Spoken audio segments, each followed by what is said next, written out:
back again. I'm back with the returning co-host, the man who wishes he was not Dominik Mysterio next week getting squashed by Oba Femi. What? I said, so here my co-host, the man who's thankful that he's not Dominik Mysterio getting squashed by Oba Femi next week out on Raw. Well, yeah.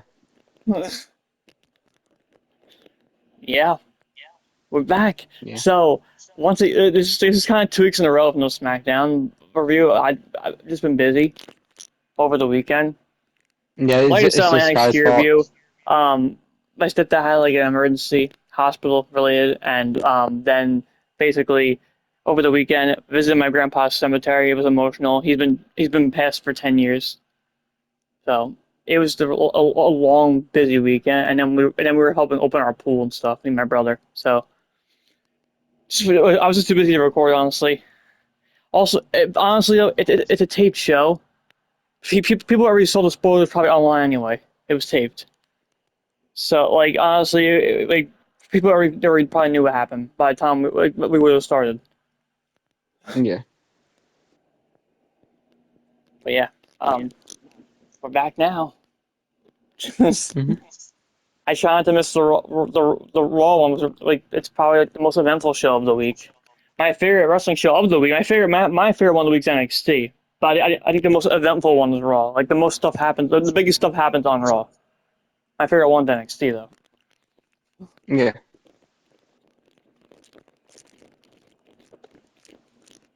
Yeah, that's it. And you want to say? Let's get into it. Okay. 1 second. Okay. I'm taking notes. I've had my notes I had to take out. Mm-hmm. Okay, here we go. All right. So the beginning of the show. If they were recapping the King and Queen of the Ring tournament so far, then Oba Mm-hmm. Femi comes out. Oh my God, this crowd. So Oba Femi came out, and this crowd, this was probably the loudest Oba chants I've heard since he beat Brock Lesnar at Mania. This was crazy. The Italy crowd loves Oba Femi. These Oba chants were like next level crazy. Like the building was probably shaking if you were there. Like it was loud.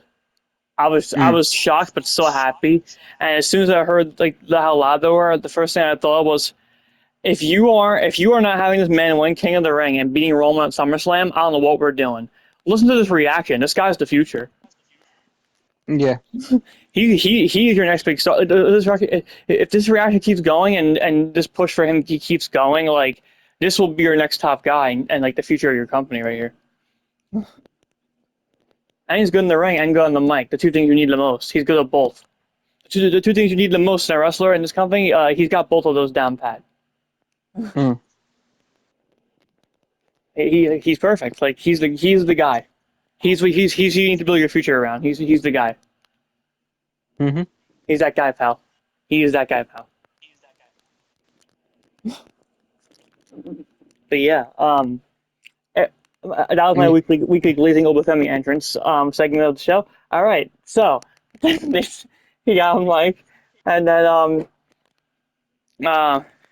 he says the crowd's wonderful. He loved to stand here and watch them cheer him all night, but we have things to attend to.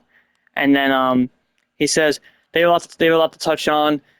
Him and Paul Heyman don't agree on a lot of things, but they do agree. But they agree that Paul doesn't believe in predictions. He believes in spoilers. And so Oba says so does he. And he says he offers a spoiler of his own. The spoiler is he's gonna run through every man in King of the Ring, meet the last one, Night of Champions, and whoever it is will fight valiantly. But unfortunately, his journey ends there because he'll destroy them and take his rightful place on the throne as the king of the ring. It's not a prediction; it's a spoiler. I can't do his voice. I tried to do his voice. He says he'll take the crown. Of course, the ruler needs a crown, and 2026 is the year of collecting trophies. But he has yet to collect one particular trophy: the head of Brock Lesnar. The score is 1-1. They both got 1-1 each, and Brock's nowhere to be seen. So he says Paul keeps talking about his big bad beast. Paul Oba's seen these last 2 weeks is a big bad bitch. Brock won't show up to work. So when he's Brock again, he'll settle the score. Then Mysterio comes out. This guy's getting the nuclear booze again that he used to get in Judgment Day because he loved Oba. You know, for a while, Dominik was getting cheered, but because everyone loves Oba. When Dominik came out here, he got booed out of the building. This was like the booze he got with Rhea in Judgment Day. It was crazy. This was crazy. It was loud. The booze for him.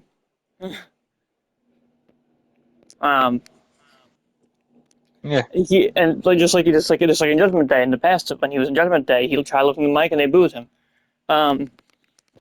And then once the booing stops, he starts to what he gets to say out, what he gets out at least, what he's able to say is he tells Oba that he doesn't rule anybody, and he shouldn't be worried about Brock. He should be worried about Dirty Dom.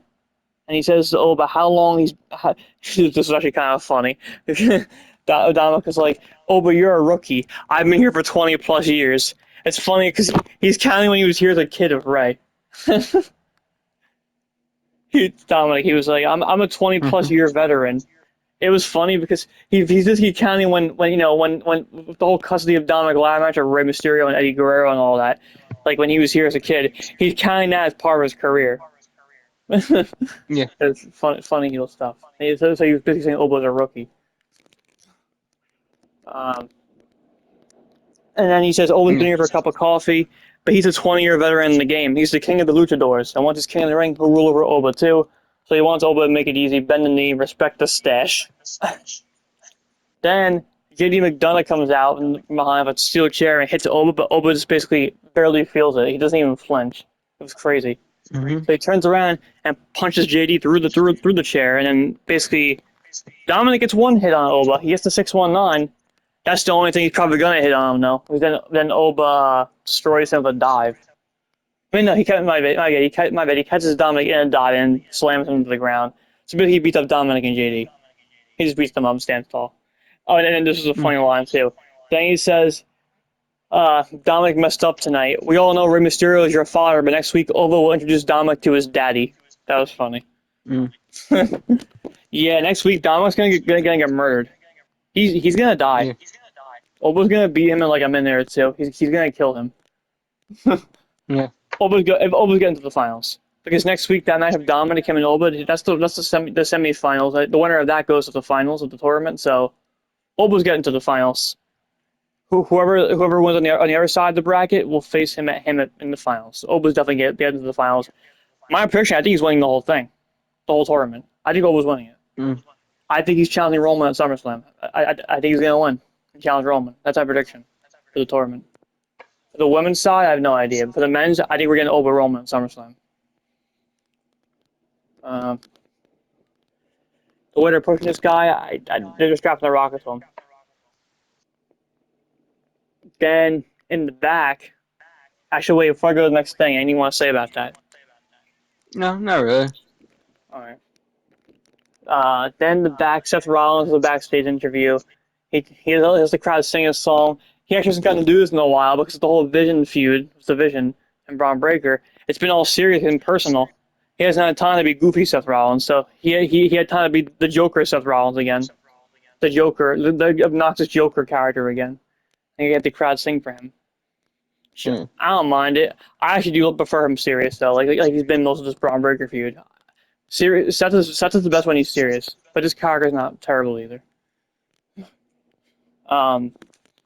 He pretty much says, the last time he was here in Paris, Italy, he was world champion. He was leader of the division. The last time he was here, but now the division is the past, and the future is him winning King of the Ring and taking the title he never lost back. I forgot he vacated it. That's right, he vacated the belt Roman's holding. And then he says, what that means is he has a date somewhere down the line with Roman Reigns, a man who never fights alone and can't seem to beat Seth when it matters most. That's also true. Roman is holding a title that doesn't belong to him, a title that Seth made and one that belongs to him. After this backstage thing, I actually thought maybe Seth was going to win the whole tournament and fight Roman at SummerSlam, Roman Seth, but after the main event, we know that's not happening now. We'll get to that, though. Seth does not win. We'll get to that, but after this, I thought he was at first. Yeah, so we'll get to the main event. Actually, the winner they did choose, I actually don't mind at all because they're building their future. I won't spoil it now. We'll get to that. You already know what I'm talking about. The winner of the main event. I actually am happy about that winner because new star. We'll get to that though. And the next thing. So here's the first match of the show and the first tournament match. It's the Queen of the Ring match. The other first round match. We had the first round match last week. This is a different first round match. It's Alexa Bliss, Becky Lynch, Chelsea Green, and the Women's World Champion Liv Morgan in a tournament to crown a challenger for the Women's World Champion Liv Morgan. Sure, that makes sense. I think to set up the match. Actually, I have to set it up still. I forgot. Yeah. All right, so yeah, this the next match of the tournament. Alexa Bliss, Becky Lynch, Chelsea Green, Liv Morgan. It was pretty fun match. Who I wanted was Alexa Bliss. I thought they were gonna give it to Becky Lynch though, because like she just lost to Ruca. I thought they were gonna have her bounce back and give her a win. I thought they were gonna give it to Becky. I'm surprised they didn't. But it was Liv for some reason. Doesn't make any damn sense that it's the tournament for her challenger and she won the match. It makes no sense. But Liv won. She pinned Chelsea Green, who they're trying to build on SmackDown with the Tiffany Stratton thing, and you pin her. What a great way to build Chelsea up, slowly turning her babyface. What a great way to build her up, let her get pinned. This creative team, man. I don't understand it. But yeah, the match was fun though. Yeah. I thought the match as a whole was pretty fun though. Just didn't like the winner. I wanted Alexa Bliss. Because I thought part of me thought they were gonna give it to Alexa too, because I was thinking maybe they give Alexa the win here. The first round match this Friday on SmackDown, Charlotte, she wins that, and then we get Alexa versus Charlotte in the semifinals. That's what I thought they were gonna do. You know, like the tag team in a 1v1. That's why I thought they were going, because I think the first round match is Friday on SmackDown, Charlotte's in. I thought she was gonna win there to move on. Alexa was gonna was gonna win here to move on, and then we're gonna get in the semifinals Alexa versus Charlotte. That's what I thought they were gonna do, but they're not. But yeah, so Liv won. I don't know where they're going at this because the tournament's for her challenger, for her title that she's holding. So I don't know where this is going. But Liv is now moved in the semifinals. She won the first round match. She's in the semifinals now with Io and Raquel. And then so basically next week in the semifinal matches. Next week, one semifinal match is Io versus Raquel. Then the other semifinal match next week is going to be Liv versus whoever wins the match this Friday, SmackDown. It's the final first round. And that's the bracket right now, basically. Anything you want to say about this? No. Liv winning. Oh, terrible decision. Yeah. And for those who don't know, I'm a huge Liv Morgan fan, but this was stupid. I'm a big Liv Morgan guy, but she not need to win this. Big Liv guy, big Roman guy. Oh, by the way, I saw apparently this was the only show Roman wasn't on because apparently like there was like travel issues. I saw that earlier. There was like travel issues and he actually couldn't make it to the show. It's fine. He's been full time since Mania. It's 1 week. We'll live. Yeah.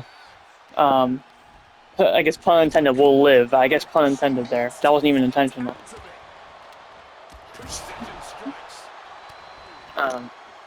Yeah. Then we get a little cool video because Penta's defending the Intercontinental titles tonight against Mysterio. We got a cool little video to hype it up. But that was fun. Really good match. Then in the back, we continue the Chad Gable apology tour. So basically, there's been this thing where, like, since the AAA show where he unmasked himself, he's no longer Americano. He's Chad Gable again, and basically he's doing this thing pretty much where, like, when he was El Grande Americano as a heel, he was kind of just like, you know, trash talking all the luchas and like beating them in matches and stuff. So basically now as Chad Gable, he's regretting it, and he's basically a babyface now, and he's apologizing to all of them. He's a babyface now. So he's apologizing to all the luchas he's wronged as the Americano again. So, pretty much, he found Penta in the back, Chad. Chad Gable got huge pops too. Side note, by the way, since the Americano gimmick, like, Chad Gable has been getting huge reactions now. This might be the most over he's ever been with the fan base. I think it's time to push him. I think it's time. It's been long enough. We need a Chad Gable singles push. Like, this is the most the fans have ever been behind him. He's like the biggest fan reactions he's ever gotten. It's time to push him. The fans want like listen to the reactions again. The Americana gimmick actually made him more popular. It's crazy. It's crazy what an injury can do. It's crazy. Anyway, he finds Penta in the back, Chad Gable. He says he knows Penta's got an important match tonight, so he'll make this quick. And he pretty much gives Penta the same apology he gave his brother on Friday, Ray Phoenix, on SmackDown. And then Penta says he knows Lucha Libre, he knows it's not easy to say you're wrong, he appreciates it, but Chad wants to do right by Lucha Libre, he knows who he has to talk to. I guess that means Rey Mysterio. I don't know. Then once again in the back, Seth Rollins is in the back with Montez Ford. Angel Dawkins is still storyline hurt. Shake hands. Montez wishes him good luck because he's just Jerry's his king of the ring. Seth thanks him. And then the Usos come in with their lapdog, Jacob Fatu. What are they doing? This annoyed me too. I'm sounding negative tonight, but like, I don't know, there was some stuff on the show I just didn't like. It was a fun episode, but there was some stuff on the show I didn't like. So that's why I know I'm sounding more negative than usual. There was some stuff on the show I did not care for. Some of the winners were stupid. Yeah. Like this, I have mixed feelings on this thing. Jacob Fatu. They didn't treat him here like he was like a slave to the bloodline because he still stood up to the Usos. He stood up to them and was like, I'm not taking orders from you. I'm taking orders from Roman. So he's still standing his ground. But I just feel like he's an afterthought now. Like, how does he go from this from the Drew McIntyre feud? You know what I mean? Like, from the Drew McIntyre feud to this, talk about going in strong and coming out weaker. What are we doing? But anyway, so yeah, when Seth Montez forward in the back, the Usos coming to Jacob. Once again, like I said, Roman's not here. Just the rest of the family. Jay tells him to be careful how they talk about family, and he's also in the catering tournament. He's gonna win. Sorry, main event, Jey Uso. You're not winning this one, Uso. Sorry. Seth says, "Why is Jimmy not in the tournament? Roman must want him on the sidelines." And he says, "He's not talking about the family. He thought they were better than just running business for Roman, but maybe he's wrong, and this is for the best." Being Roman's lapdog boys, and then Jay says, Jey Uso tells Jacob to get this fool, and Jacob gets up in Seth's face, and then Seth just chuckles and walks away. Yeah. Not really it. I hated it. Jimmy and Jay treating He's him. Roman's. He's basically what Solo Sikoa was to Roman. I don't like it. Yeah, pretty much. He's just a lackey. He and tells him what to do. I'm glad later on he stood up to them and he's like, I'm not taking orders from you guys. I'm taking orders from Roman. I acknowledge Roman. I acknowledge you guys. I'm glad he stood up for himself later on. Yeah. I thought he was gonna be a silent but deadly, which would have been stupid. But next, we got we got Sol Ruca's first defense of the Intercontinental title. She defends against Lyra because basically they set this up last week in the back because Lyra was the first ever person to hold that belt, the women's IC title. Lyra was the first last year, 2025. Lyra was the first person to ever hold it, so she wanted the first shot against Sol Ruca. So she got it. It was a fun match. Sol Ruca always has fun matches because she's just great. And she won as usual with the Soul Snatcher, and retained. Yeah. It was a fun match and first defense successful. Love Sol Ruca. Sol Ruca when she was on NXT, she was my favorite star on the show. I love her. Mhm. I just realized now I forgot to set up the match while I was talking about it, but it was quick anyway. So Ruca and Lyra. Yeah. I actually forgot to set it up just now. I just realized. Sorry guys, I forgot to set up the match while I was talking, but it was quick anyway. So my bad. That was an error on my part. Um, anything you want to say about the match, So Ruca? Mhm. Anything you want to say about the match? The match is pretty good. Yeah, yeah. Even though you don't like Lyra, so you like Ruca, so I think you would like it. Yeah. I have a feeling they're teasing a Lyra Billy breakup though. Yeah. They seem to be not getting along. Um, then Jay's in the back of Jacob Fatu again, and then he says to Jacob, why aren't you taking Seth out on my order earlier?" And then Jacob's and they're like, you had to run the play that we called. And then Jacob says, you guys don't give me orders. I acknowledge only Roman, not you guys. So they can go take care of their boy LA Knight. He's like, I'm staying out of it. I only acknowledge Roman, not you. Yeah. And then Usos got angry and walked away. Honestly, like I still love the Usos like as a team, but like they're coming off in this storyline as total dickheads. It's Mhm. these two are assholes. Jay and Jimmy Rock look total assholes right now. They're Yeah. actually unlikable. Like I don't know how these are baby faces right now. They're actually unlikable right now. Um, but someone who me and a lot of the other fans do love. I love this next thing on the show. L.A. Knight. Yeah, Yeah. I hope that he's challenging Roman. If after this promo, it seems like he is. Um, because in the promo, he mentioned Roman a lot. I have a feeling he's gonna be his next challenger. Mm. You know, in a perfect world, in a perfect world with no Oba Femi, LA Knight should win the belt because look how popular he is still, all these years later. It's crazy how long he's been so popular for still, and he still hasn't won Yeah. a world title yet. In a perfect world, he should be Roman, but they're not gonna do that because Oba Femi's here. Mm. The LA Knight should win it. Get the fans they want. They've won since 2023. He's been on the main roster for like 4 years, and he's still super popular. Yeah. Um, so yeah, always a good talker too. So this promo was fun. LNA comes out and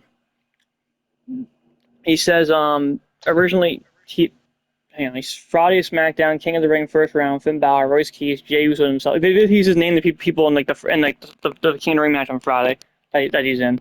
Mm. And he says, ordinarily he'd walk out here and say on Friday he's going through all four of them, and he wants to go to the Women's Tour and be rolling for the belt. And then he says Rollins using everything he's got to keep us all trapped in the bloodline vortex. So on Friday, he knows somebody's gonna come down and help Jey Uso win in their King of the Ring match.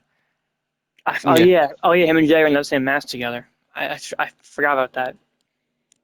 Um, and he says he's heard the warnings to not talk about the family, but unlike the Usos, he doesn't take orders from Roman or fall in line to a tribal chief. In this neighborhood, he is the chief. And let's say he wins Friday and wins the King of the Ring and faces Roman for the belt. You don't think for a second the entire bloodline's going to come out and intervene? They probably will. For Yeah. that match that big, even though they haven't been helping Roman lately, that's a big one. Um, he says Jacob J. Jimmy John Jacob Jingleheimer. He's big making up stupid names now. Mom, Yeah. grandma, he was everyone's gonna help Roman stay champion. Your mom, your grandma, your aunt, your neighbor down the street. Or we're gonna help keep Roman as champion. And Adam Pearce will sign off on it. He's not gonna say Pearce is in Roman's pocket, but there's a difference between how Pearce talks to Roman and to him. So he's got his favorites, but that's okay because LA Knight might be unchosen, but the crowd chooses him, and more importantly, he chooses himself and gets the job done. And the crowd wants him, and he wants the crowd. He wants their full support because he will become the world heavyweight champion. He promises he doesn't Mm. know how to quit or how to stop being LA Knight, and he wishes everybody else in the match good luck. And he even wishes Jey Uso good luck to get it done on his own instead of calling his whole damn family at ringside. And then Jay comes out. He gets in the ring and he says, when his family calls for him, he enters. And he needs Knight to stay in line. As far as they go, he doesn't need no damn luck because he's the arena shaker, main event Jey Uso. That's not going to work, Jay. The arena shaker? No yeet. That was stupid. And he's going to show LA Knight just who he is on Friday, and this is his warning shot. But that nickname was bad. No yeet to that, my friend. Then Jay leaves, and then he says he gets it. Before he leaves, he says he gets it. It's fun to. Wait, hang on. I'm confused by this. Okay. Oh, the crowd starts booing when he's leaving, and then he says he gets it. It's fun to do. He's sorry, but he tells Jay that he thinks he came off wrong. This is what Knight's saying. LA Knight's saying this. He appreciates that Jay is protective of his family because that's how a man should be. And on Friday, he wishes him good luck. And from the bottom of his heart, top to bottom, screw your family. And then Jay takes his shirt off and goes back to the ring. And him and Knight get into we're about to start brawling. And then Jimmy comes out and kind of just breaks them up. Jimmy's trying to keep the peace. It seems like Jay's acting like more like the douchebag. Jimmy's kind of still the babyface, but Jay's acting more heelish. You get that vibe too? Like Jay's acting like mini Tribal Chief, as CM Punk would call him, but Jimmy's not. That's what it feels like. And now is the end of that. What do you think of that? Anything you want to say about it? I mean, No. LA Knight is fun. It's fun to listen to talk. He's one of those guys like Trick Williams where like you want to listen because it's just always entertaining. I feel like him and Trick have that in common. LA Knight and Trick. It's like when they have promos, they're really good and they're just entertaining to listen to talk. Like you don't want to turn away. No. Then the Chad Gable apology tour continues. He's in the back. He by Rey Mysterio and Dragon Lee, and basically Dragon Lee says they're good, we're cool, and then Rey Mysterio says they heard what he said to Rey Fenix and Penta, and he needs to stop beating himself up like this. At one point, he wanted to knock Chad's head off his shoulders when he was the Americano, but the mask versus mask match was true lucha libre, so consider the apology accepted. And Chad thanks both of them, and he says Rey says he's known Chad for a minute now. And he's not one to judge, but he might want to look a little further back because he might have said and done some things he might regret way before he put his mask on. Just something to think about. And then we go to the next match I got set up now, the Penta Rey Mysterio match, which was pretty good. All right, let's keep going. All right, Penta defends the Intercontinental title against Rey Mysterio. I mean, you could say this is a dream match. I would agree. I've seen a lot of fans say that. I agree. For like the Luchadors, Penta and Rey Mysterio, this is a dream match. This was fun. What a banger. Also, fun fact, Penta's reign today as champion, 99 days. So tomorrow he's 100 days. Isn't that cool for our boy Penta? Compared to last year where he wasn't doing much. Now tomorrow he's going to be 100 days the IC champion. That's awesome. Also, this was his 9th defense, the title. So, Bro's a workhorse champion. 9 defenses in 99 days. Impressive. Good stuff. This was really fun. This dream match lived up to the hype. Rey Mysterio still got it.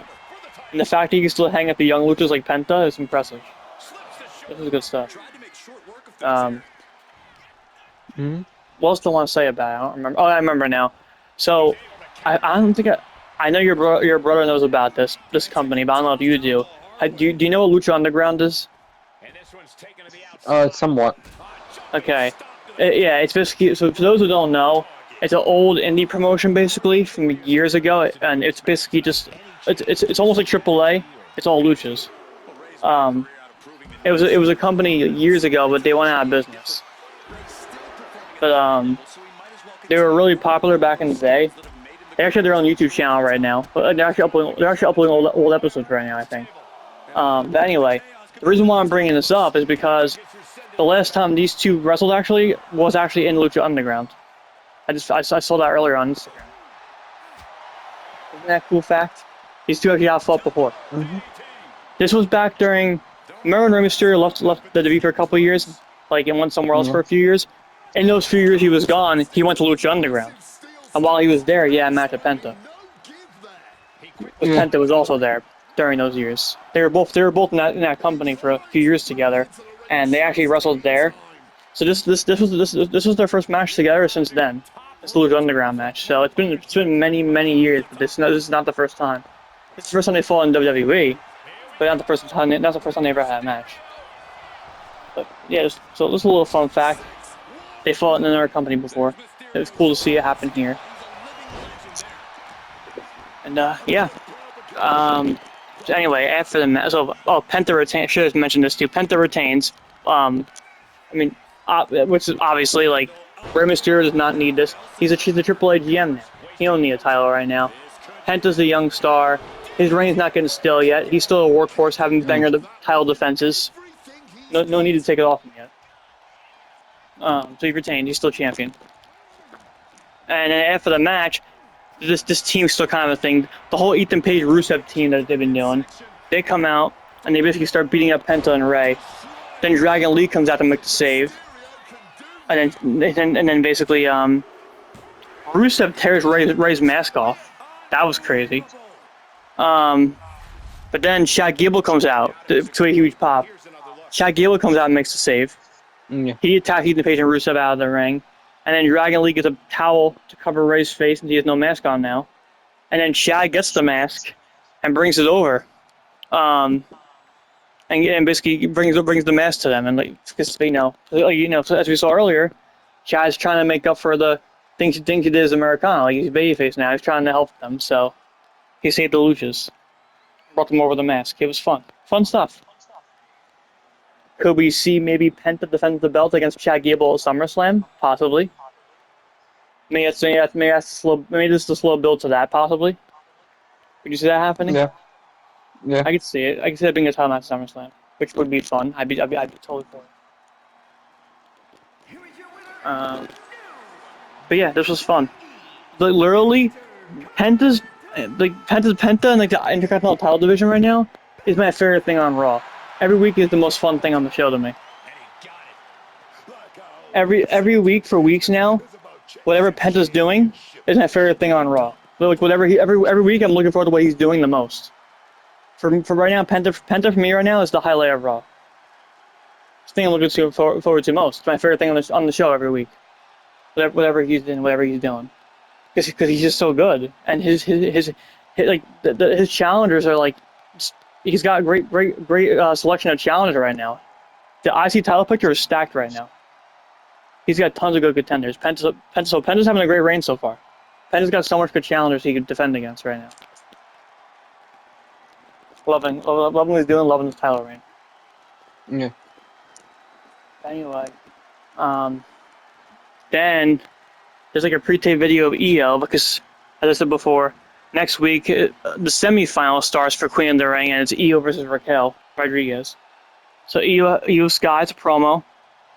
It's just generic. I mean, it's just I'm gonna be you. It's one of those. Then backstage, Liv Morgan and Roxanne Perez are in the back. Roxanne says after she lost her Queen of the Ring first round last week, she's a little bummed out about it, but she realizes she should be looking at the bigger picture, and she wants Liv or Raquel to win. And the best thing would be for both of them to win till they face each other. And Liv just kind of quickly gets out of there, and they kind of ignores it. And she's like, hi, Daddy Dom, and they just leave together. And Roxanne says she'll hang back, and she kind of sees what's going on here. Liv's just like trying to ignore her. But she wants to tour them all for herself. And yeah, that was it. So basically, the story is Liv's being a selfish bitch, and Roxanne's annoyed at her. That's pretty much what's going on here. Here we go. This is the main event. It's another first round match at King of the Ring. It's Seth Rollins, JeVon Evans, Tonga, and Ricky Saints. Fun match. I thought Seth Rollins was gonna win this. He's the biggest star of the four. Of these four, he's the biggest star in the match. So I thought he was gonna win, because of him teasing going for Roman. I thought Seth was gonna win. But it was not him. But the winner they did choose, I actually love, because it's a new rising star that they've been pushing. They gave the win to JeVon Evans. He pinned Ricky Saints, which that I don't know if I like because Ricky Saints is also a new star you're trying to build. And he got pinned. You could have had Tonga get pinned. No one cares about Tonga. It could have been him, but whatever. JeVon Evans, I like that they gave him the win because he's really good. I could see him and Oba Femi fighting in the tournament, in like in the semifinals, Oba versus JeVon, which I don't mind. I know you haven't seen this match, but Oba and JeVon had a banger in NXT like last year, so they had a good match already. Last year, when Oba Femi was NXT champion, one of his defenses was in the main event of pay-per-view against JeVon Evans. He retained. He won. He retained, but they had a banger match. So Oba and JeVon are really good together.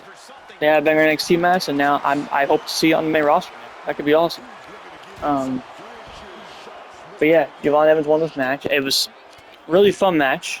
Again, I'm happy they chose him because that's a good choice. If you want to build new stars up, that's a good choice. You know, instead of doing the predictable Seth Rollins win, it was actually someone that knew. But there was some shenanigans during the match because it was a fatal 4-way, no DQ. Toward the end of the match, basically Seth almost won, but then Austin Theory took the ref out of the ring. So basically the division's defeating of Seth. Monsters Ford comes out and starts brawling up Theory, so Seth's basically safe in the division until Braun Breaker comes in, spears Seth Rollins, and because of that, he's distracted pretty much, and then JeVon pins Ricky Saints to get the win. So this is not, excuse me, I'm gonna cut that part out.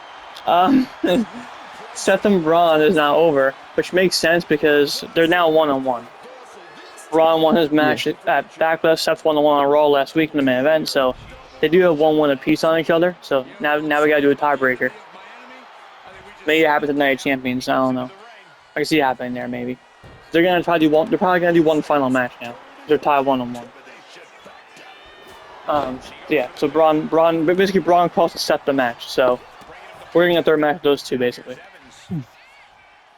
Also, Braun's now officially the tag champ of Theory. You know, the whole thing about Logan Paul's injured now. He's going to be out for a couple months, they said. But instead of vacating the tag titles, they basically Paul Heyman was like, division is still, he was like, Logan and Theory are the tag champs, division are. So basically they're doing the Freebird rule. So now, Braun Breaker is the tag champ of Austin Theory. Braun Breaker basically took Logan's tag title. Braun's the tag team champion now on the show.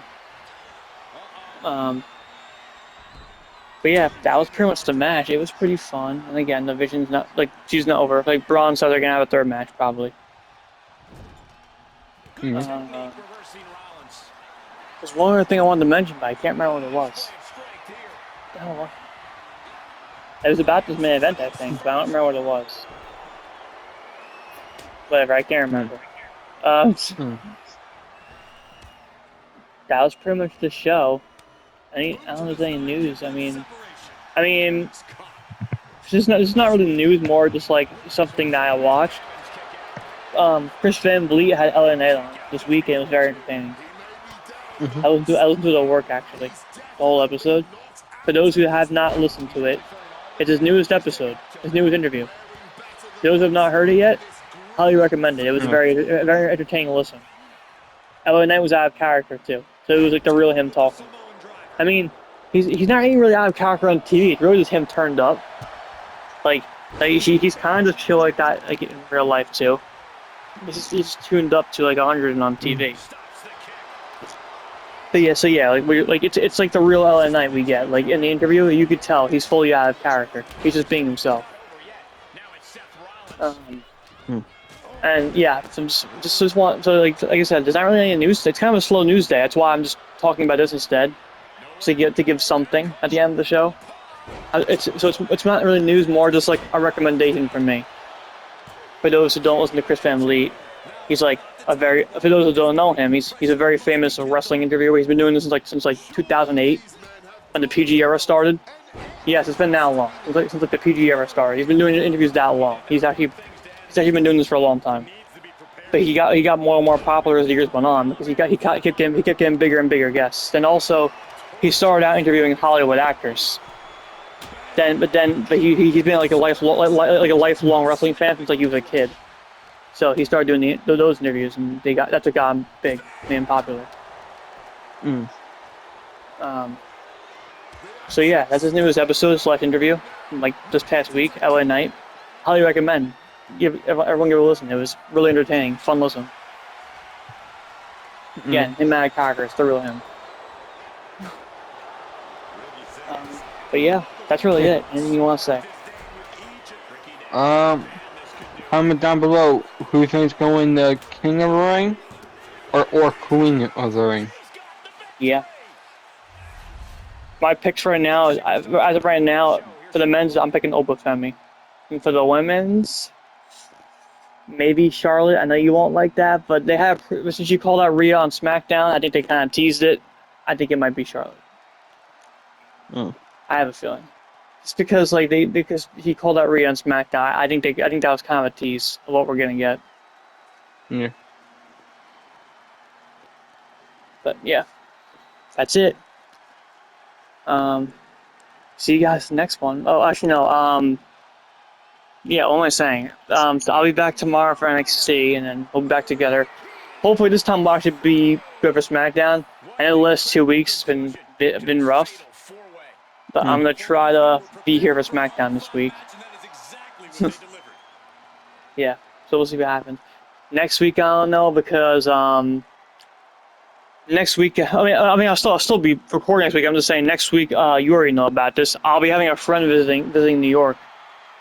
You know about this already. I'm not gonna say his name, but Yeah. next week I have a friend of mine who moved from where I live. He's coming to visit me next week, and we're gonna be hanging out a couple days next week. So I'll still be recording, but if you guys see maybe they're delayed by a day or two upload wise, it's probably just 'cause I'm gonna be out late with him. I'll probably just upload the next morning or something. So yeah, so just a little side note. This week should be like normal schedule, but next week might be a little late. That's all. Yeah, that's really it. See you guys in the next one. Adios. Yeah. Like and subscribe.